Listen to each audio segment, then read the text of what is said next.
Om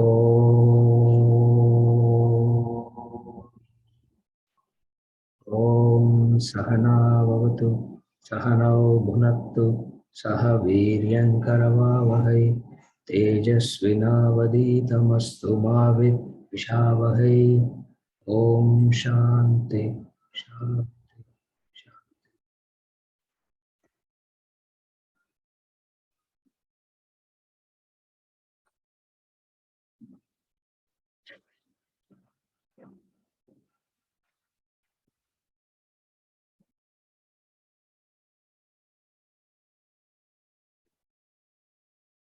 We are reading the text, The Holocaust of Attachment.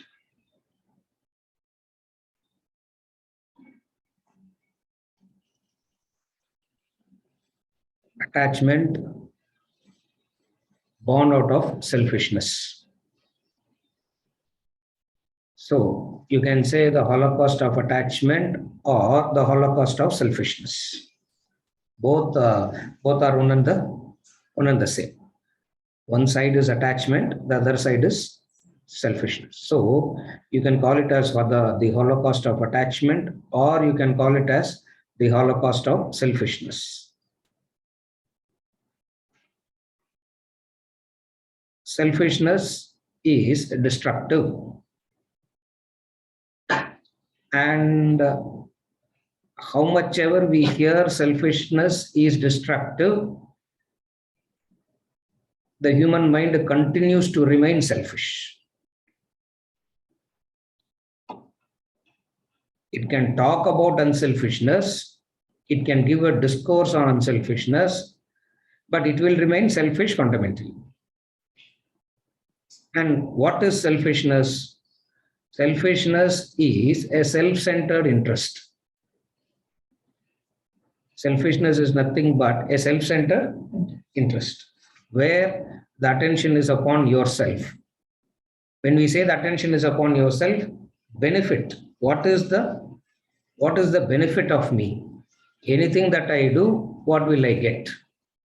So selfishness is a self-centered interest. Self-centered interest means looking for the benefits that pleases you. Looking for the benefits that pleases you. Looking for something that you like, you want. The root of selfishness is ingratitude. Where does selfishness come from? Self-centered interest. Self-centered interest because of lack of gratitude. The moment there is gratitude, selfishness goes out. Or selfishness itself is ingratitude.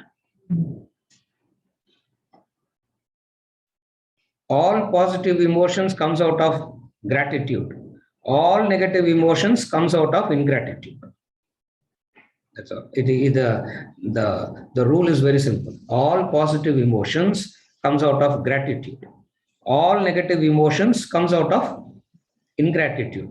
And the question that everybody asks is, I will continue to be ungrateful and still I want to be happy.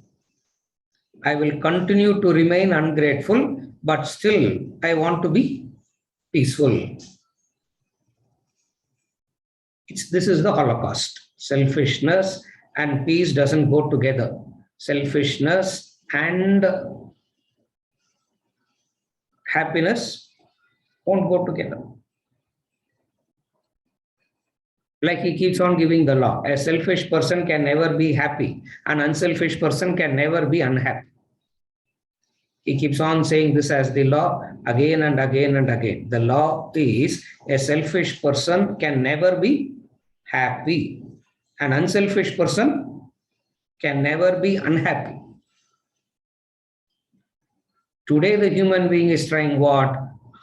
The person will not do anything to get rid of the selfishness, but question will be how to be peaceful. Mind is disturbed. How to be peaceful. How to be peaceful. The Holocaust of Attachment says the only way to peace is get rid of your selfishness. for selfishness and attachment is one and the same. And what is selfishness? Selfishness is a self-centered interest where everybody keeps themselves as the center of the universe. They are the center of the universe, and anything and everything that happens, they think either it is for them or against them. Anything and everything that happens, they think what either it is for them or it is against them. Somebody makes a remark, they will say, oh, why they said it. Or somebody not making a remark, why they say that. Imagine if everybody is thinking they are the center, what will happen? You think you are the center, and I think I am the center. What happens when two self-centered people? This is what is called self-centeredness. What is self-centeredness? The entire attention is on you, and you think you are the most important person in the planet. You think you are the valuable person in the planet.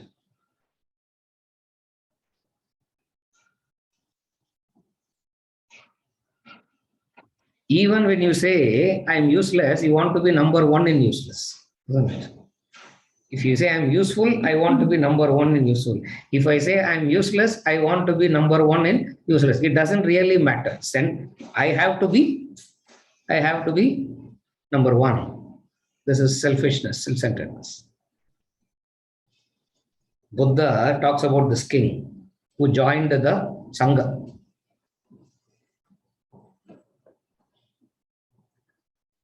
After 4 weeks, 6 weeks, Venkat, we thought Sangha will disappear, isn't it? I thought Sangha and all will disappear and nobody will be here. Yeah, but the Sangha is still there. Yeah, it's okay. A king joined the Sangha. The king means the king joined Buddha's Sangha. And the moment the king joined, everybody is excited. Because the moment king joins, it's a very good popularity. The whole world will come to know about the Sangha, isn't it? Imagine, I don't know, Elon Musk were to join Vedanta class, what will happen? Yeah. Aparna joining Vedanta class, who bothers? Even Aparna doesn't bother. When Elon Musk joins Vedanta class, the whole world is looking at the Vedanta class now. So a king joined the Sangha, and everybody is excited because the king has joined the Sangha.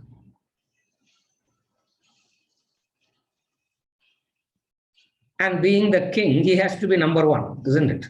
Being the king, he has to be number one. Being the king, he has to be unique. So when everybody sits under the shade of the tree, the king will sit under the sun. Everybody follow? They are all walking and everybody sits under the shade of the tree. When everybody goes and sits under the shade of the tree, this king will go and sit under the sun. If everybody has 2 meals a day, this king will have 1 meal a day. If everybody eats once a day, he will eat once in 2 days. And everybody is looking at the king, thinking, what a great tapasvi this king is. What a great tapas he is doing. What a wonderful man this king was or is.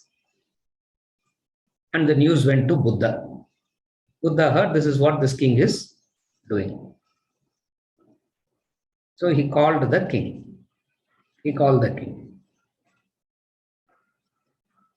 And the king is so excited because he is having a meeting with Buddha. You don't get to meet him very easily. So when he got that thing, he was very happy to meet Buddha.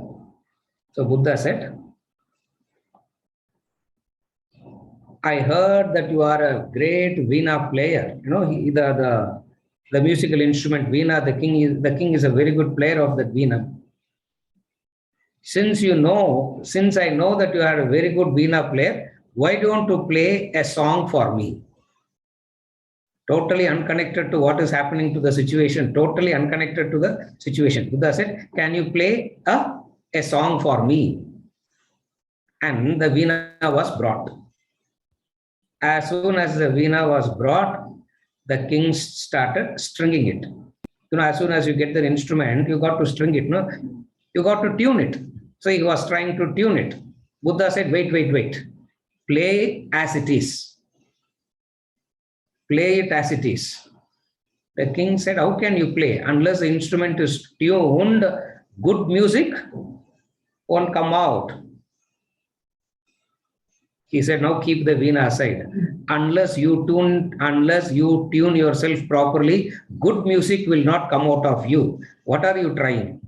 The same self-centeredness with which you are outside is the same self-centeredness with which you are here. What is the self-centeredness? What is self-centeredness? Attention. Self-attention. And tragically, somebody will pay attention to you also. That's the tragedy of you and of that person. You are self-centered. Tragically, somebody will pay attention to you. And this attention is what people call as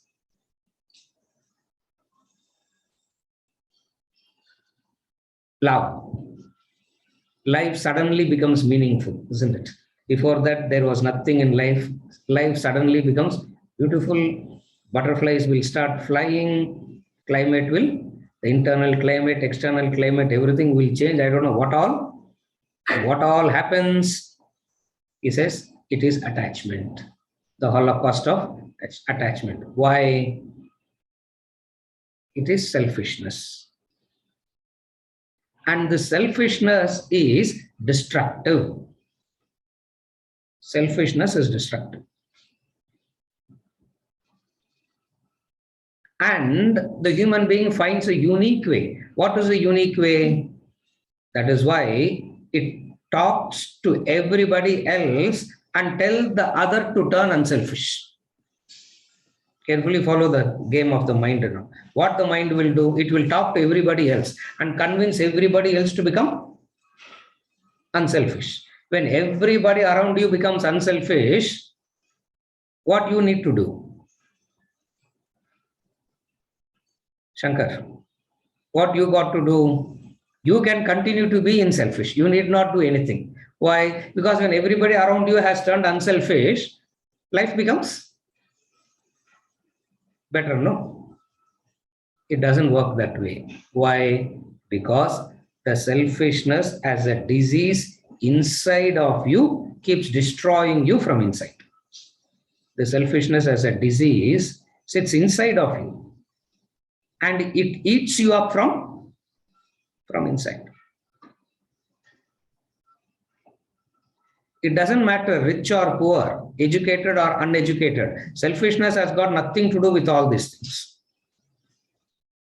Otherwise, people believe, yes, sir, unless we are very rich, how can you be unselfish? Isn't it? People start equating unselfishness with wealth because it is understood a poor person is justified in being selfish. Huh? Look at the thinking of the human. So, a poor person is justified in being selfish and he will manipulate and do anything to become gaining wealth. And then that wealthy person will turn unselfish. Huh? Unselfishness has got nothing to do with richness or poverty, education or illiterate. Unselfishness comes out of an understanding of what life is. Unselfishness is a product of understanding what life is. Or selfishness is because of not understanding what life is. The ignorance of life keeps a person selfish. The knowledge of what life is makes a person unselfish. So, rephrase it. Holocaust of attachment means Holocaust of selfishness. If you rephrase it, it becomes easy to follow what he said. The Holocaust of selfishness. And why do we say it as the Holocaust? Because you are trying to use the other and the other is trying to use you. This is the selfishness. You are trying to use the other and the other is trying to use you. And then you can't have an agreement. No. Morning I will use you, evening you use me. You can't make an agreement like that. Before marriage I will use you, after marriage you can't make an agreement like that. So what is this Holocaust here? A conviction, a belief, a notion, a conviction that you are the most important person on this planet and everything must happen. Everything should happen according to what? Your whims and fancies, your likes and dislikes. You like the person, the other person must say, I like you. If you say, I dislike you, the other person must say, oh, thank you, and leave. Oh, no, isn't it? If you say, I like you, the person must say yes and follow you. The moment you say, I don't like you, the other person must say what? Thank you. Wow. Life will be so easy, no? If it is like that. But the reality is, anybody can say that still the agitations will remain the same. The pain, the sorrow, the suffering will remain the same. Reason being selfishness. And the selfishness is destructive.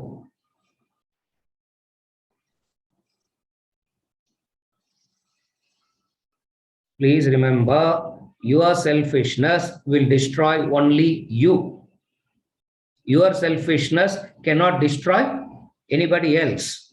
Your selfishness can destroy only you. It means everybody destroys themselves independently without any connection to the other. Again, I repeat, carefully follow. Your selfishness cannot destroy the other. Your selfishness destroys you.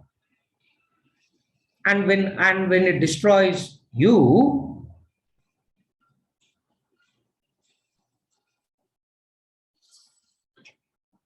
very difficult to see a happy person. You can't accept a happy person.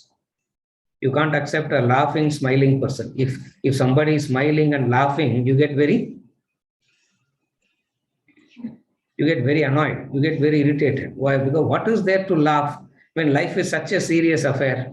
The seriousness is because of selfishness. Therefore, selfishness is the Holocaust. So when you say the Holocaust of attachment, you understand it as the Holocaust of selfishness. You get out of selfishness when you understand what life is all about. If you do not understand what life is all about, you will continue to remain selfish. Not only you continue to remain selfish, you will blame everybody else. And you know the most suicidal point of selfishness is what? You will complain about the person who serves you. You develop hatred, you develop animosity about the one who serves you, who helps you.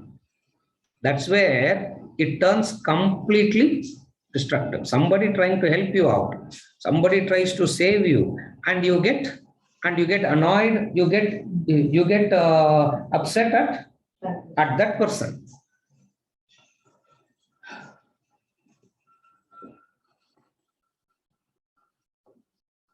Not only that, all justifications will be there for your affectation.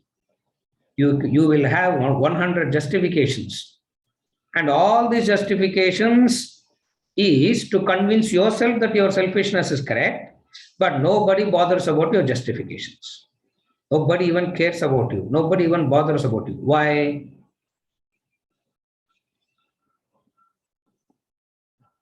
in the entire planet, one person alive or one person suffering doesn't make any. One person alive or one person suffering doesn't make any difference to the universe. But for you, it makes all the difference. Why? But for you, it makes all the difference. Why? The attention is upon yourself. The moment you shift the attention out of yourself, and shifting the attention out of yourself is what is called as love. When the attention is upon yourself, when you love yourself, it is called attachment. When you shift the attention towards the other, then it is called love. And in love, you are not concerned about you are concerned about the other. In attachment, you are concerned about yourself only. This is the difference. In attachment, you are concerned about yourself. In love, you are concerned about the other. It means, I'm repeating again, it means we need a understanding, a clarity on what life is. Because it is ignorance of the life. When we say ignorance of life, what we mean is ignorance of the law of life. When you are ignorant of the law of life, or in plural, the laws of life, you remain selfish. When you gain the knowledge and understanding of the laws of life, you become unselfish. So it boils down to knowledge and understanding versus ignorance, or ignorance versus knowledge. Ignorance is attachment, knowledge is love. So Holocaust of attachment can be called as Holocaust of selfishness. At the deepest core, you can call it as the Holocaust of ignorance. So you can call it like that. You can call it as the Holocaust of attachment. You can call it as the Holocaust of selfishness, or you can call it as the Holocaust of ignorance. What Vedanta is trying to teach us as it is ignorance. Once it is ignorance, knowledge becomes the solution. Once ignorance is the problem, knowledge becomes the solution.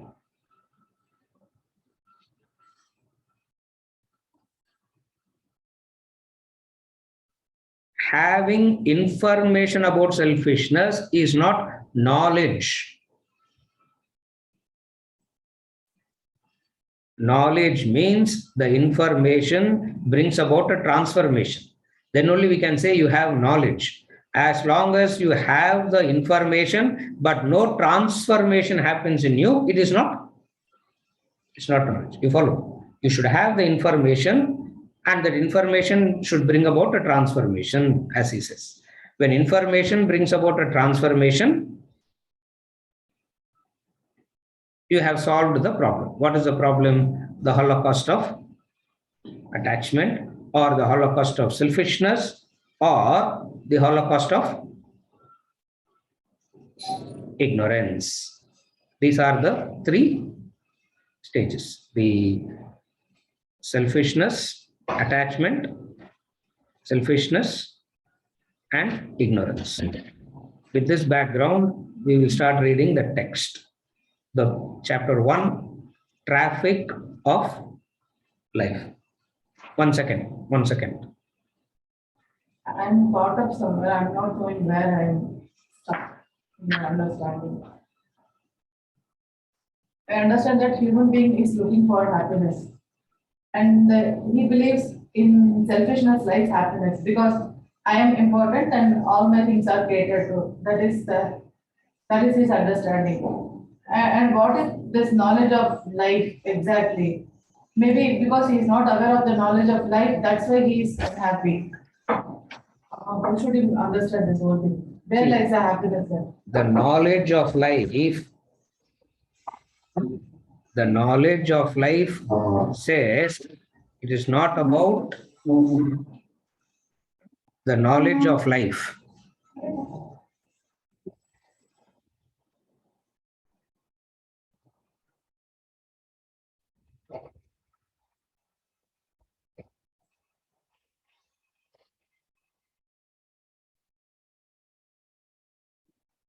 The knowledge of life tells you where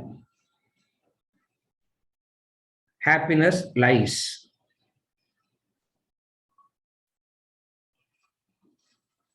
Not having this knowledge, a human being is ignorant, we say. Not having this knowledge. Now, what is this knowledge? Knowledge is to say where this peace and happiness lies. What is the method to be peaceful?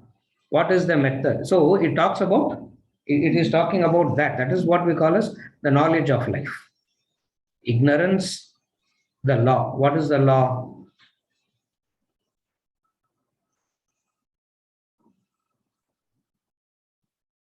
Your destination is clear. You do not know the path. Law teaches you the path. Again, I repeat, the destination of life is clear to everybody. Nobody needs to go and tell the other, this should be your destination. Destination is clear. The path is always unclear. What is the destination? Unbroken peace and happiness is the destination. That is very clear for everybody. That need not be taught to anybody. That need not be told to anybody. Where the law of life is very important is when it tells you where it is and how it is. So the destination is clear. Knowledge means it tells you the path. Take to the right, don't take to the left. That is what is called law. The law means it tells you what direction to take, and it also tells you what direction not to take, if that is what the destination is. So the law of life, Vedanta is not fixing the destination. The destination is fixed already. It only teaches the path. When it teaches the path, it elaborates everything. So this is what the law is all about. The law doesn't decide the destination. Always remember this example. The road doesn't decide your destination. Destination is decided by you. You choose the destination. You choose where you want to go. When you get out of the house and when you get into the car doesn't decide where you want to go. You decide your destination. So the destination is your choice. But the path, the road to the destination is governed by certain laws. Again, I repeat. The destination is your choice. The path to the destination is governed by certain laws. People ignorant of these laws, they lose track. And they are in the wrong path, hoping to reach the destination. How can you be on the wrong road and hope to reach the destination? What is the destination? I don't want to be pressurized. I don't want to be stressed. I don't want to be disturbed. This is the destination. What is the path? Selfish and self-centered way of life. Selfish and self-centered way of life will not lead you to this destination. Are you able to follow? This is how Vedanta explains it.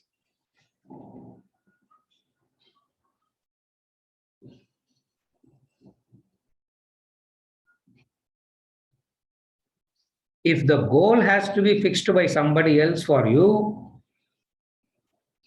it's not your freedom. The other is deciding. The goal is decided by you. The path is decided, the goal is decided by you. Those who have walked in the path says, this is the way to get there. And when they say this is the way to get there, what you got to do? You got to have Shraddha and walk. Then only you will reach. You got to have Shraddha and walk. What guarantee is there that I will reach the destination? Even before starting the journey, if you ask, what guarantee is there that I will reach the destination? Answer is keep waiting. The answer is keep waiting. That's all. You will not, neither you will do nor you will reach the destination. You got to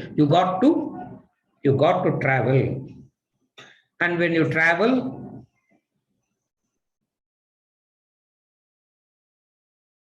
every step, you don't have to creep. Every step, you keep cross-checking. Am I on the right track? Am I on the right track? Am I on the right track? When the attention must shift out of you, now the attention is more on you now. What? Am I on the right track? Am I on the right track? Am I on the right track? Am I doing the? I just want to make sure that I'm doing the right thing. I don't want to, I just want to, I only want to cross-check whether I'm doing the, I want to cross-check whether I'm doing the right thing. You don't have to cross-check whether you are doing the right thing or not. The fact that you want to cross-check, you are doing the wrong thing. All that you got to do is what? Try to gain this knowledge and be as unselfish as possible. Then you are free from this Holocaust. Try to be as unselfish as you can.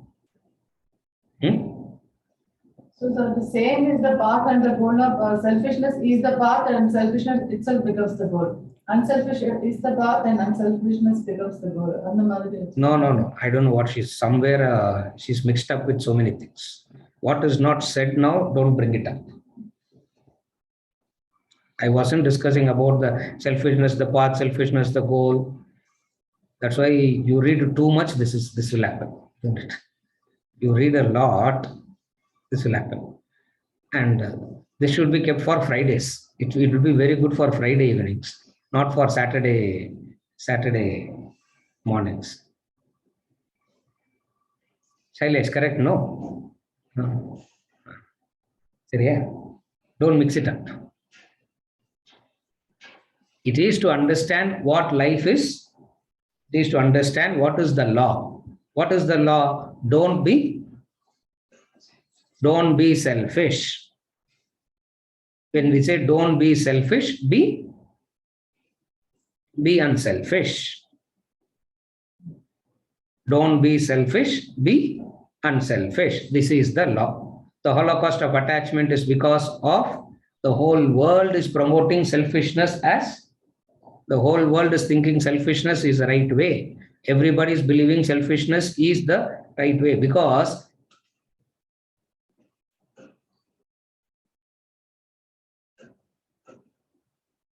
first you have to pay attention to yourself only, no sir, and then only you have to pay attention to others.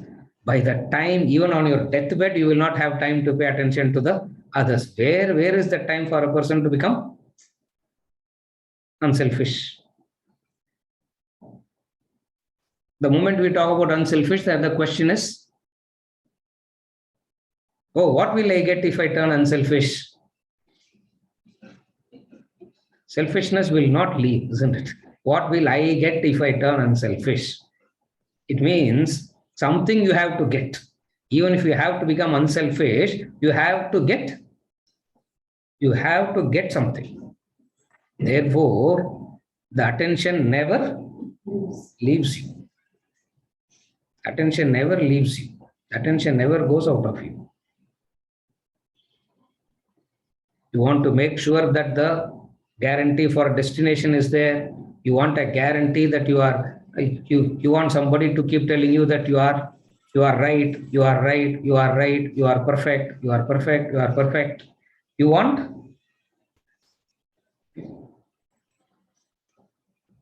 somebody to constantly keep paying attention on you. And if anybody pays attention on you, what happens? Somebody pays attention, will you become grateful to that attention? you will become ungrateful. That's why you want to block that person after a while, no? You wanted attention, somebody is paying attention, and then immediately what happens? You want to block that person now. Why? Because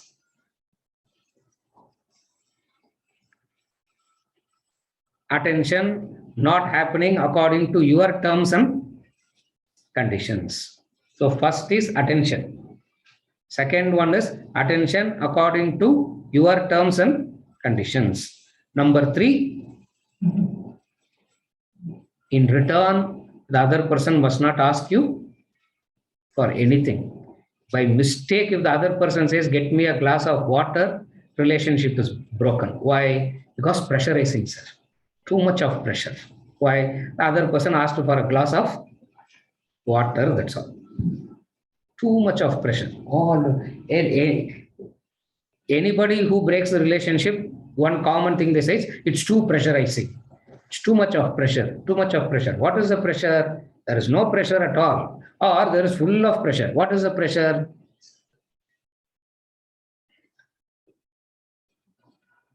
The other person is asking for something in return. Now Vedanta will become correct at this point of time. Vedanta will become correct to you. You will come and say, correct, sir. Vedanta is correct. How everybody is selfish and self-centered. Only we two are unselfish people in this world. Whereas the rest of the world is selfish and self-centered. You follow? So, selfishness, seeking attention according to your terms and conditions, and when those terms and conditions are not met, you will make a mincemeat of the mincemeat of the person who paid attention to you. All this will result in mental agitation. All this will result in mental agitation. This mental agitation is self-destructive. This is called Holocaust.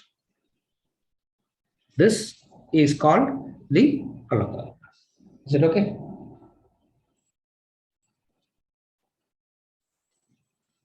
We'll read the portion, Traffic of Life. That's where you have to start, no? Venkat. To do that, you'll need to turn off airplane mode.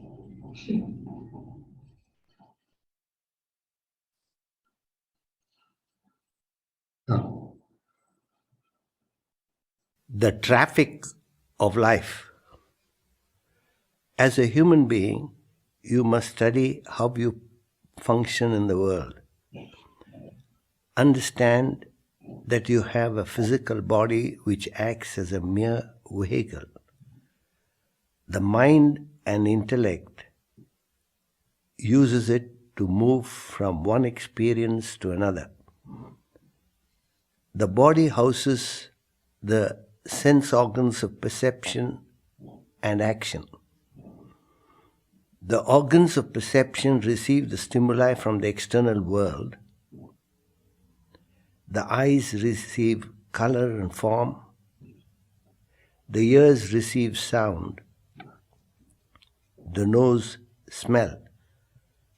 Tongue, taste, and skin, touch. These stimuli received within are reacted upon by the mind and intellect.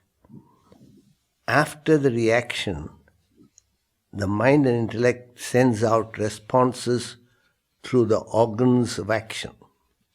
Thus, every human being goes through the three transactions of receipt of stimuli, reaction with the stimuli, and response back into the world.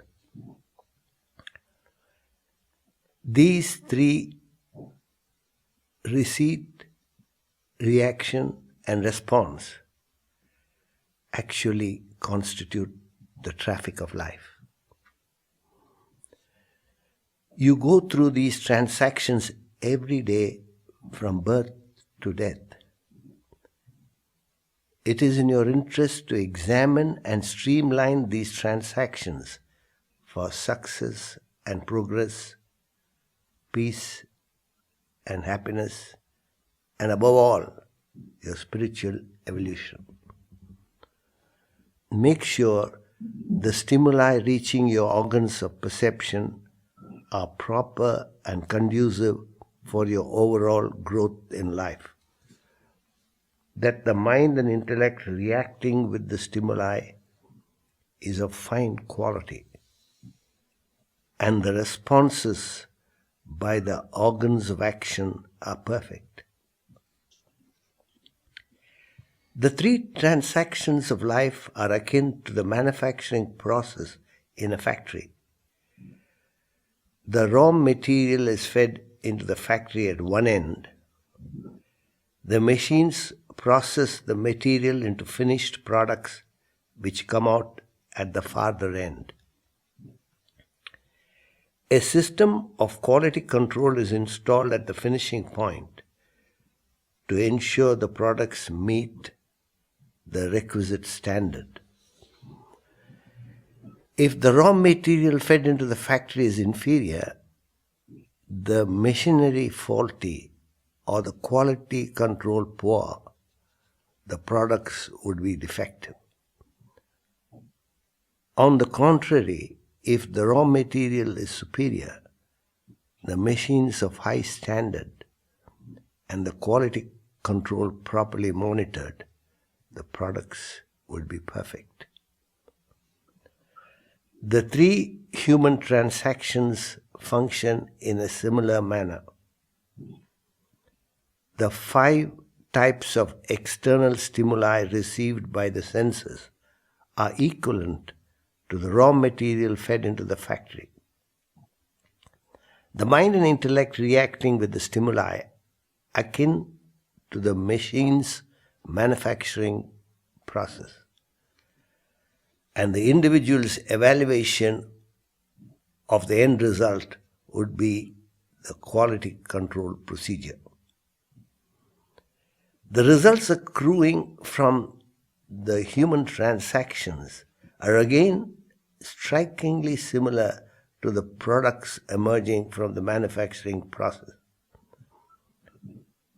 When the stimuli entering a person is of low quality, his mind and intellect defective, or the person heedless of the results, then his actions and consequences thereof would be negative, affecting the success and progress in his life. On the contrary, when the stimuli received are of fine quality, the mind and intellect reacting properly, and the person aware of the outcome, then the actions emerging therefrom would be perfect, producing optimum results. It is therefore of prime importance to ensure you avoid unhealthy negative stimuli and receive healthy positive stimuli through your senses. Also strengthen your intellect so as to control and monitor the vagaries of the mind, and introspect periodically that you are on the right track in life. By perfecting these main transactions of life, you should gain success in action, mental composure, intellectual poise, and spiritual edification. Thus, with a clear understanding of how the human system constantly functions through these 3 transactions of life, you've got to lift yourself by yourself. No external forces can per se bring about your internal transformation. No doubt, when leaders, elders, parents set a high standard of life and not force their wards to follow them, then the latter would emulate them, take the lead. But the present day pioneers, patrons, and parents are themselves in a dire state. They lead an indifferent, indulgent life and torment the young with advices and instructions to live in a disciplined way. Such practice will not work. It is against the natural law of life. What is forced is not forceful. Hence, it is all the more important that the young take the responsibility to set their lives in the right direction. The traffic of life, he says, is the three stages: receipt, reaction, and response. The receipt of stimuli, reaction to the stimuli, and responding back constitute the transactions of life.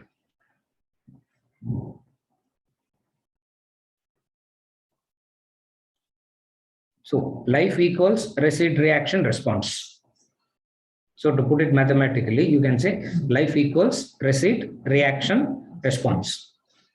Quality life means quality of receipt, quality of reaction, and quality of response. So if you have to make a qualitative life, you got to make sure that the stimuli is good, the reactions are good, the responses are good. When all these three are sufficiently taken care of, to lead a very quality life.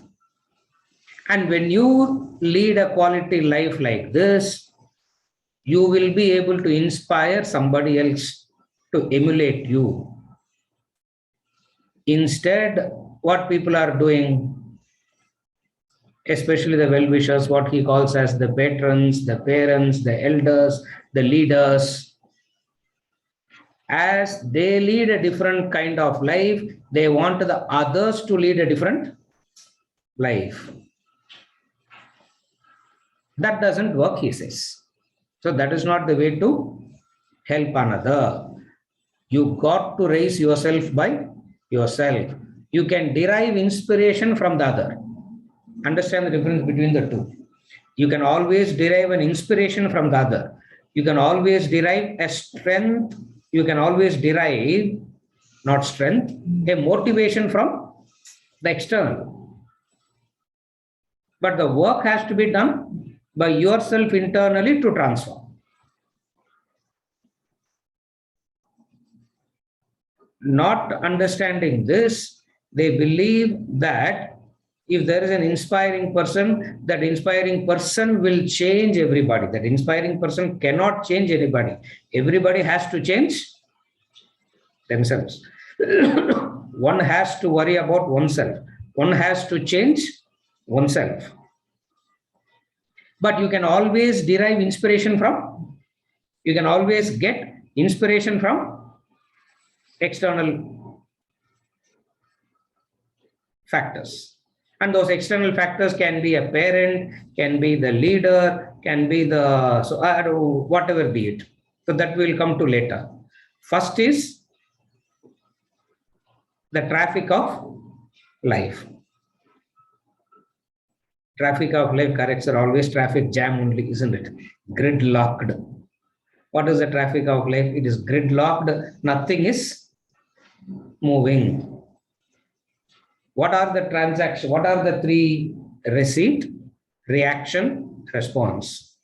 Receipt through the jnanendriyas, reaction through the mind intellect, response through the karmendriyas. Receipt through the organs of perception, reaction within through the mind and intellect, and responses back through the organs of action.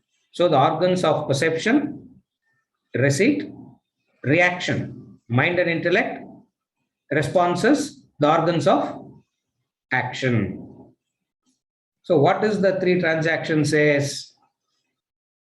If you want your life to be qualitative, you got to pay attention to all the three. This paying attention is what is called satsang. In Bhajagovinda, he called it as Sassangatve Nissangatvam, Nissangatve Nirmohatvam, Nirmohatve Nischalatatvam, Nischalatatve Jivan Mukti. He said it all starts with satsang, good association. What is good association? The stimuli entering you must be of a good quality.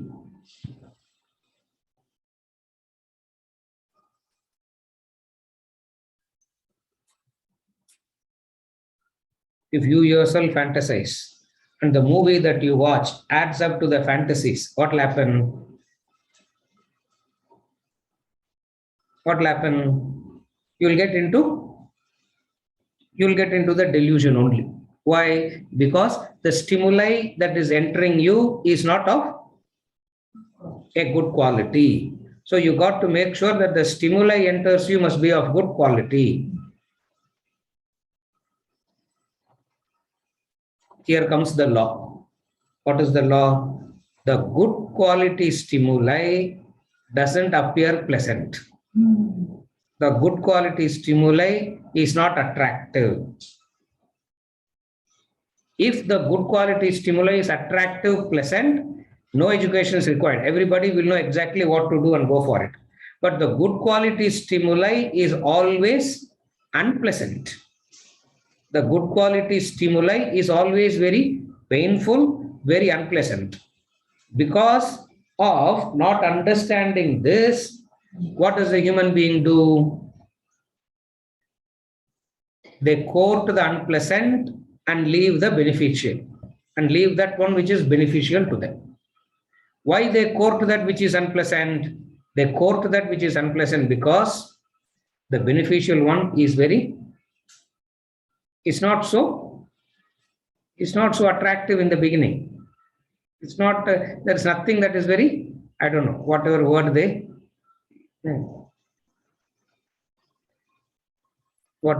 keep, every generation they use new words. So we don't know what word to use. After a point, we are very confused, not knowing what word to use.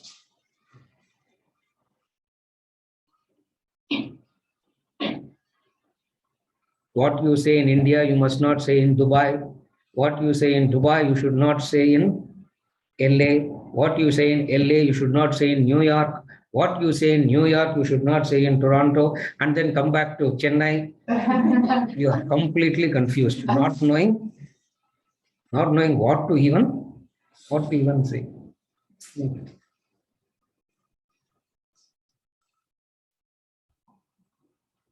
The stimuli that enters you must be of a good quality.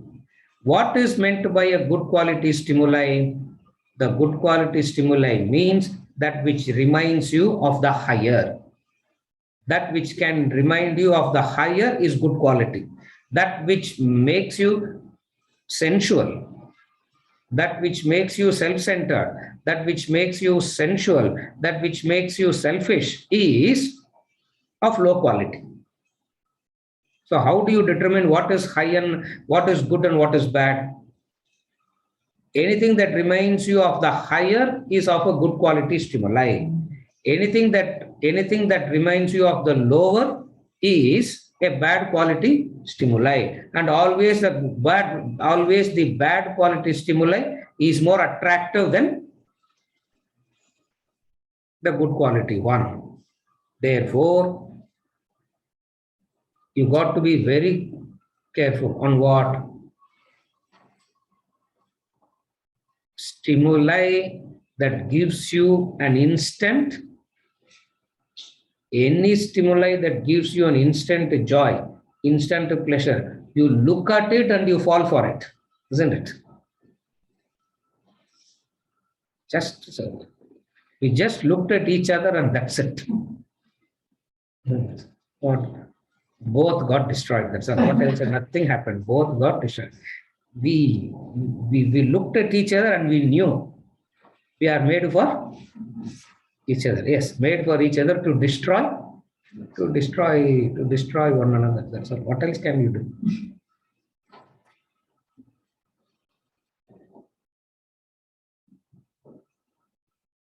The most important person in my life, sir. Within me, I say it's a half sentence. No, it should come. You should, don't say half sentences. Complete the sentence. What is completing the sentence? This is the most important person in my life, who can bring about a total destruction where others cannot bring about such a destruction. Isn't it? The most important person in life. Isn't it?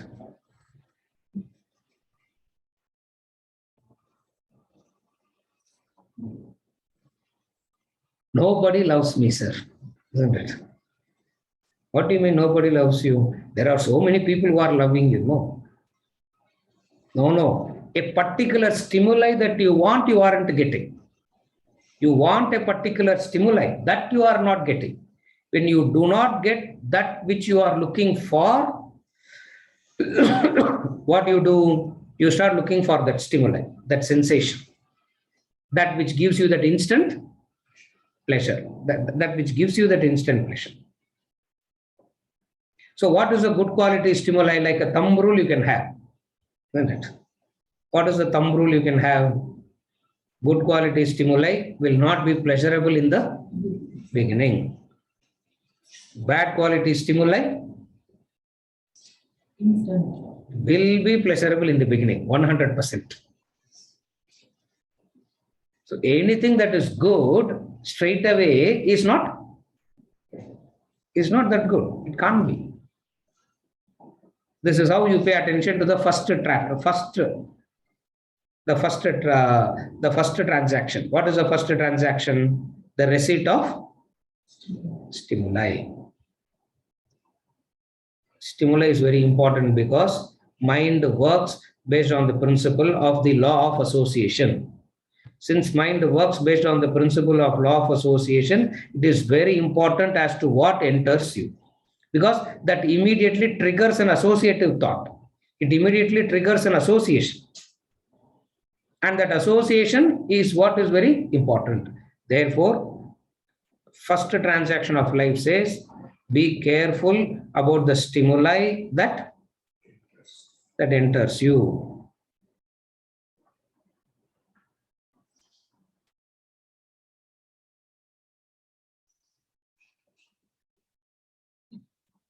Whenever you want to relax, you will take in all the bad stimuli, no?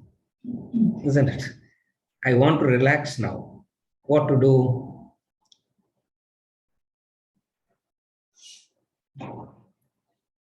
I want to relax now. What to do? Have a drink, isn't it? Watch a movie. I'm not saying don't drink, watch a movie. Yeah, it is all your problem.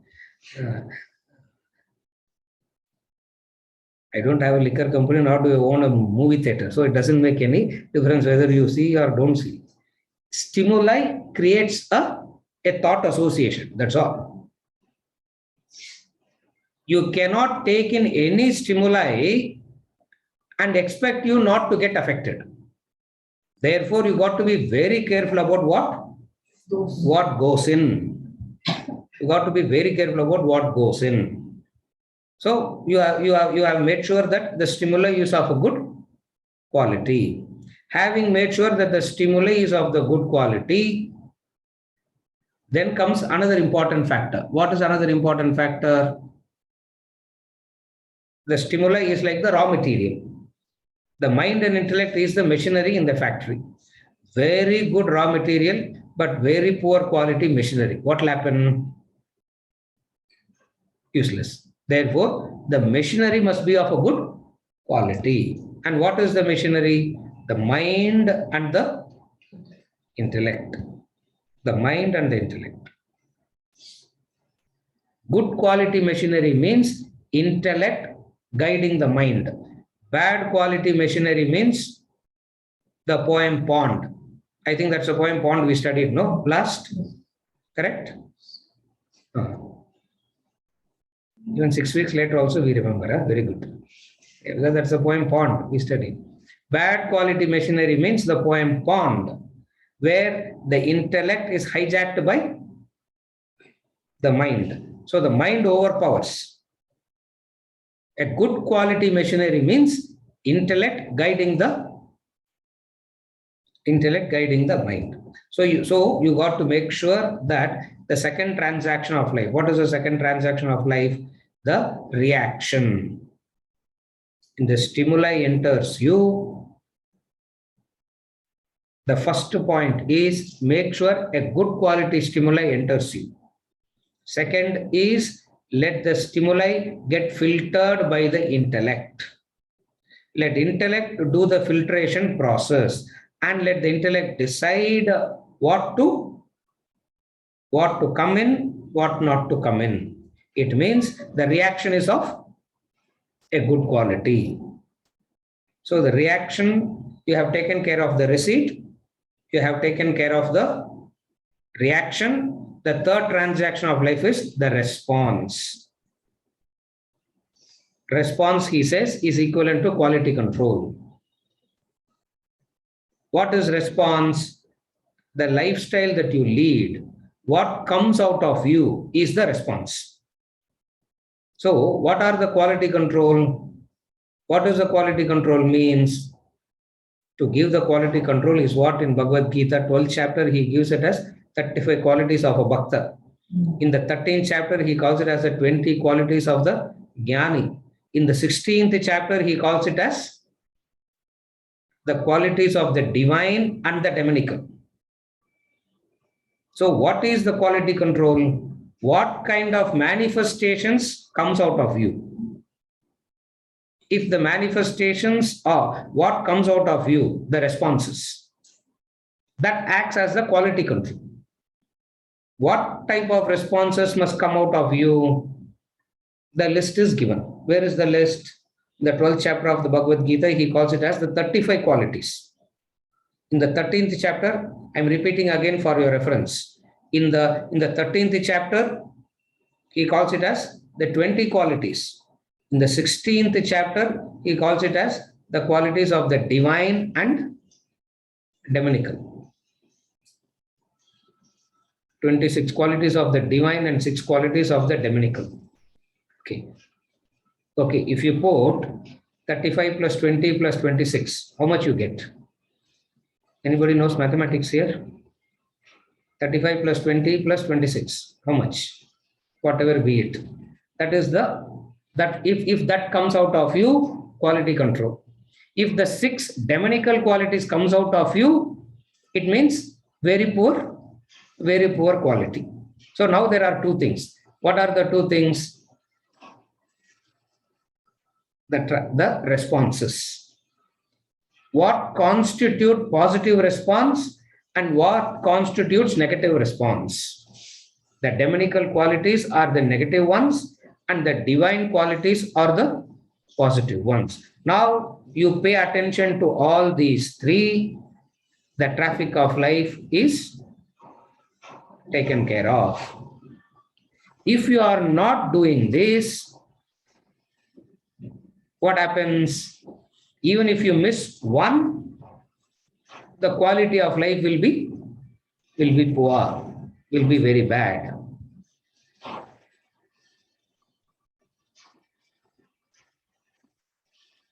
All this work of receipt, reaction, response has to be done by yourself.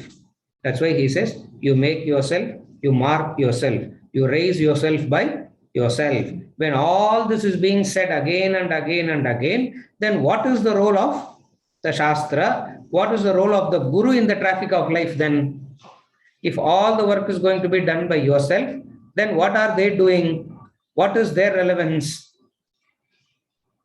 Their role or their relevance is to bring about an inspiration.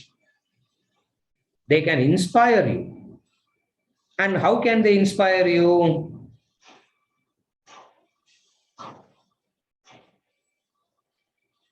Inspiration never comes from the classes. If inspiration can come from the classes, We all should have been enlightened by now, isn't it? Inspiration never comes from the classes. Inspiration never comes from the discourses. Inspiration comes from the way in which you live your life. यद्यथाचरति श्रेष्ठः तत्तद् एव इतरजनः सयत् प्रमाणं कुरुते लोकस्तदनुवर्तते. Chapter 3, he says it very clearly.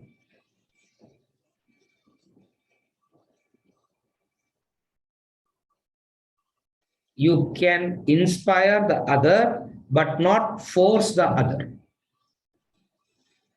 You cannot brainwash the other, you cannot force the other, but you can only inspire the other. And the only way to inspiration is what? The only way to inspiration is by you living it. Inspiration comes from the way you live it. Inspiration never comes from Force. Yeah. Inspiration never comes from the force. Inspiration never comes from discourses.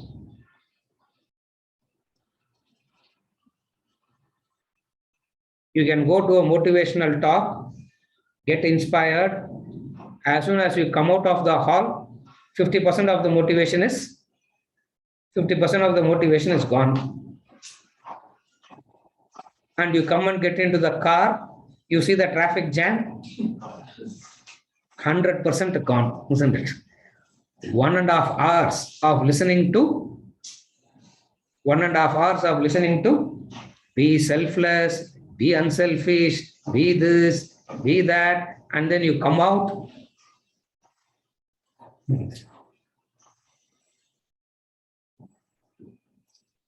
You get very impressed when the auditorium is full, but at the same time, when you come out, your car alone should go out, isn't it? How will the other 999 go? They also have to go out. No. Isn't it? Motivation doesn't come from discourses. Motivation doesn't come from talks. Motivation doesn't come from any other. There is only one way to motivate. What? By you living it. So these great men, they inspire us by living that life.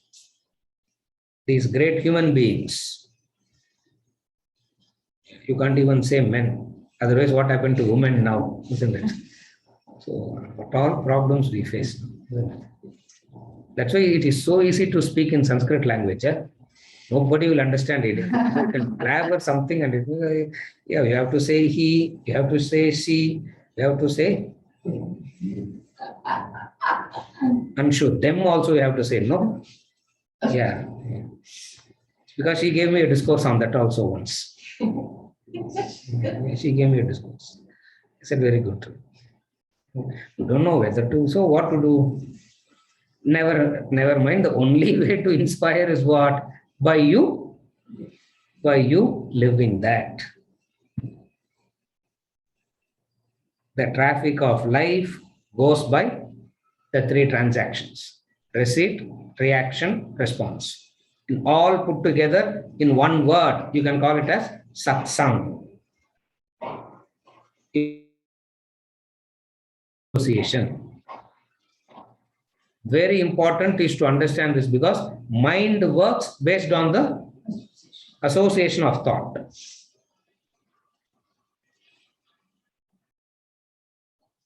Mind always works on association of thought.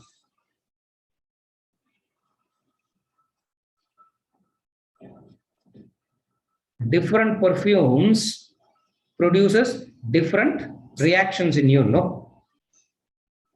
Isn't it? French perfume has a stimuli, has a different effect. The agarbatti here has a different effect, isn't it? It's all smell only, but it has an association. Very important is to understand how your mind works on association and make sure that you associate with them rightly. Remember the example that he gives for the law of association. The example is Does anyone remember that example?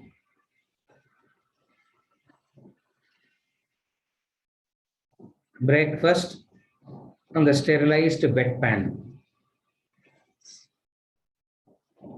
Would you like it?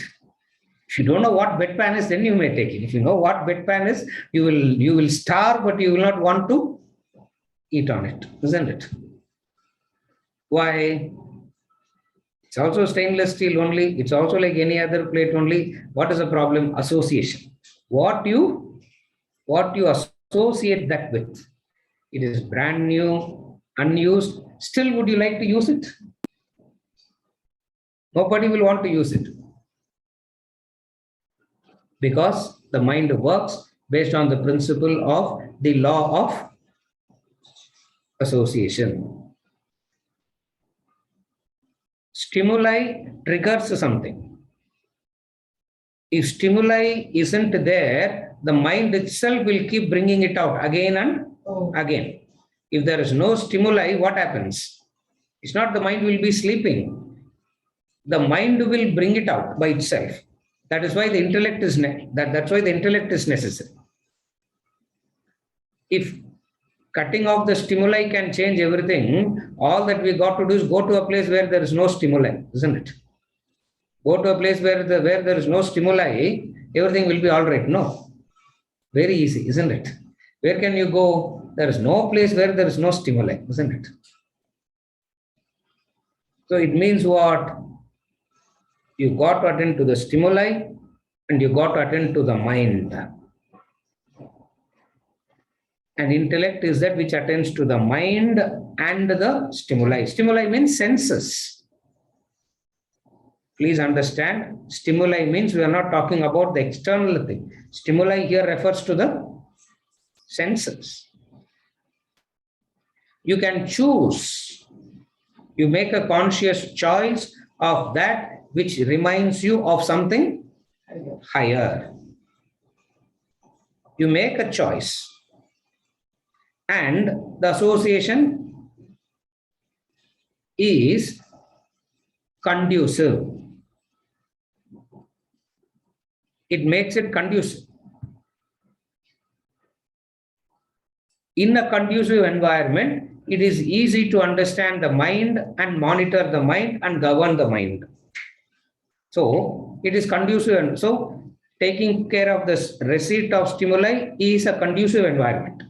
So you have a conducive environment supported by knowledge and understanding. What happens? Your reactions are well taken care of. And when your reactions are well taken care of, what type of responses should come out of you? Again, guidance is given there also. What kind of responses should come out of you? The guidances are given. Taking into consideration all these three, receipt, reaction, response, receipt, reaction, response, the traffic of life is taken care of. When the traffic of life is taken care of means the quality of life is taken care of. Quality life means quality receipt, quality reaction, quality response. Better life means better receipt, better reaction, better response. This is how mathematically you can understand.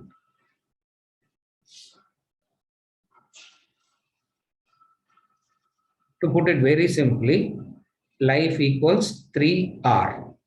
That's the formula you can keep. Put the numerical 3 and R. 3R. 3R means receipt, reaction, response. Receipt, reaction, response. Receipt, reaction, response. The stimuli of the sound that is entering in the form of class produces a reaction. Produces a reaction. And depending on the reaction, there will be a response. One kind of response could be a waste of time. Another kind of response could be those who don't have anything else to do can sit and do all this, but we have better things to do. Or this could be the important aspect. Stimuli is the same. Responses differ according to the personalities inside. If there are 40 people sitting and listening to it, not all are going to react in the same manner, and not everybody is going to respond also in the same way. But nevertheless, you got to be very careful about the stimuli that enters you. Take the guidance, intellect taking the guidance of the Shastra, Vedanta, understands life and monitors the mind.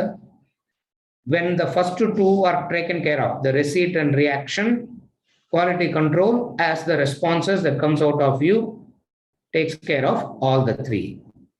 It means you lead a very good quality life. From the life of selfishness and self-centeredness and agitations to a better qualitative life. With this, we conclude the traffic of life and continue next week.